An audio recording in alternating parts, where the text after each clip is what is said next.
नमस्कार दोस्तों, बहुत बहुत स्वागत है आप सभी का आपके अपने इस YouTube चैनल विजिटेरिया में। दोस्तों मैं हूं एडवोकेट मंजीत त्रिपाठी। दोस्तों आज की इस वीडियो में हम आपको बताएंगे कि DRT से डायरेक्ट स्टे मिलता है कि नहीं। अगर आपने कोई भी सिक्योर्ड लोन लिया है, आपने होम लोन लिया हो, चाहे CC लिमिट ली हो, चाहे कोई भी प्रॉपर्टी मॉर्गेज करके आपने मॉर्गेज एग्रीमेंट कराया है बैंक से और आपने अपने लोन में डिफ़ॉल्ट कर दिया है, बैंक का पैसा नहीं दे पा रहे हैं और आपका अकाउंट NPA हो गया है, बैंक ने आपको लीगल नोटिस भेज दिया है, डिमांड नोटिस भेज दिया है। सरफेसी अधिनियम 2002 की धारा 13(2) के अंतर्गत डिमांड नोटिस दे दी गई है आपको और जिसकी मियाद यानी कि जिसकी टाइम लिमिट 60 डेज़ की थी वो भी कंप्लीट हो गई है और अब आप सोचते हैं कि आपको इसमें स्टे चाहिए। बहुत सारे लोगों का प्रश्न होता है कि सर हम DRT से डायरेक्ट स्टे ले सकते हैं कि नहीं। लोगों को प्रोसीजर नहीं पता होता है, इसीलिए वो DRT से स्टे सोचते हैं कि स्टे ले लें। लेकिन स्टे लेने की प्रक्रिया क्या है? डायरेक्ट आप किसी एडवोकेट के पास जाते हैं और आप उनसे सीधे कहते हैं कि सर हमें स्टे चाहिए। तो स्टे क्या होता है इसको भी समझना बहुत ज़्यादा ज़रूरी है। स्टे कई प्रकार के होते हैं। स्टे देखिए आपके मुकदमे के अगेंस्ट भी हो सकता है, स्टे आपके ट्रायल के अगेंस्ट हो सकता है, स्टे आपका एक स्पेसिफिक वर्क के खिलाफ हो सकता है, स्पेसिफिक लीगल एक्शन के खिलाफ हो सकता है।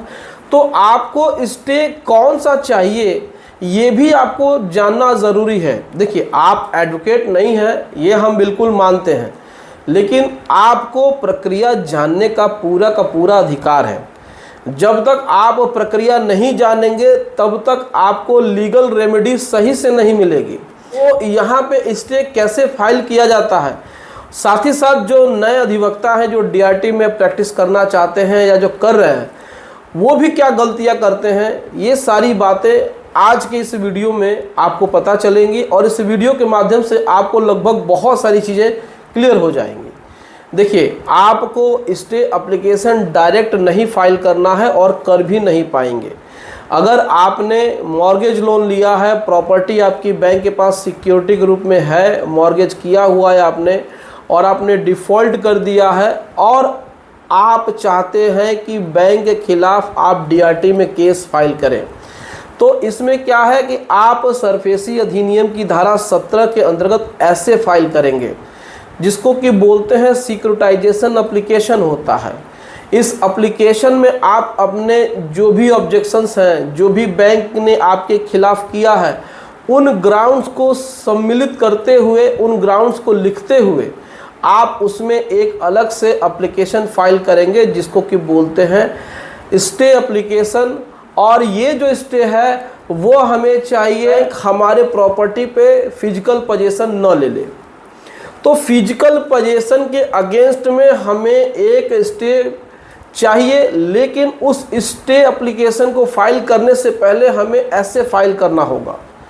तो धारा 17 के अंतर्गत दिए गए जो प्रावधान है उसमें आप ऐसे फाइल करते हैं और ऐसे जब आपका एक्सेप्ट हो जाता है तो उसके 2 से 3 हियरिंग के बाद ही आप उसमें स्टे फाइल कर सकते हैं, या फिर आप उसके साथ साथ ही आप स्टे एप्लीकेशन फाइल कर सकते हैं अर्जेंसी में कि सर हमारी 45 दिनों की जो टाइम लिमिट है वो ख़त्म होने वाली है और बैंक कभी भी धारा 14 के अंतर्गत DM CMM के पास जा कर के फिजिकल पोजीशन का ऑर्डर ले सकता है और हमारे मॉर्गेज प्रॉपर्टी को सील कर सकता है।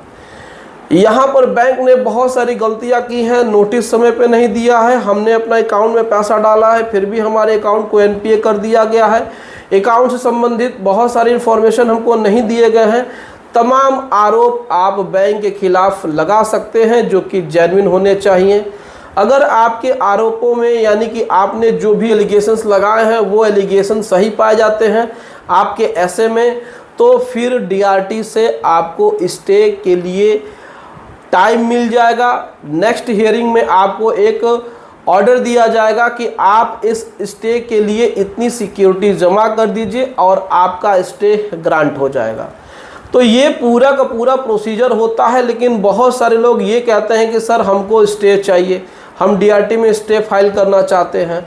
कुछ लोग तो ये भी हमसे कहते हैं कि सर मेरा डीआरटी में केस फाइल हुआ है, डीआरटी में केस चल रहा है, हमें हाई कोर्ट में स्टे के लिए अप्लाई करना है।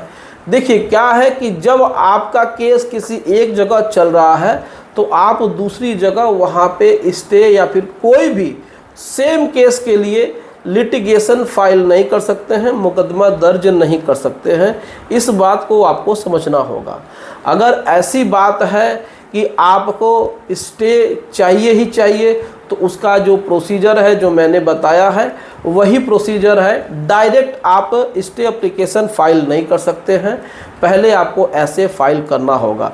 तो जो भी लोग परेशान हैं इस मॉर्गेज लोन में, बैंक ने उनके खिलाफ 13(2) 13(4) कर दिया है और वो इस तरीके से स्टे चाहते हैं या किसी तरीके से लोन से संबंधित लीगल एडवाइस चाहते हैं, तो आप हमारी स्क्रीन पे दिए हुए हमारे व्हाट्सएप नंबर पे हमसे संपर्क कर सकते हैं और आप हमसे लीगल एडवाइस ले सकते हैं। दोस्तों बहुत सारे लोग ये सोचते हैं कि ये जो हम बोलते हैं कि आप लीगल एडवाइस ले सकते हैं तो ये फ्री ऑफ कॉस्ट होता है, लेकिन मैं आपको बता दूं कि ये बहुत ज़्यादा महंगा भी नहीं है। एक बार आप कांटेक्ट करिए, आपको समझ में आ जाएगा कि जेन्युइन लीगल एडवाइस क्या होती है। क्योंकि डीआरटी और हाई कोर्ट्स में प्रैक्टिस करते हुए तकरीबन 12 साल हो चुके हैं और मेरा जो एक्सपर्टीज़ है यानी कि स्पेशलाइजेशन है वो यही सरफेसी एक्ट और बैंकिंग लॉ है।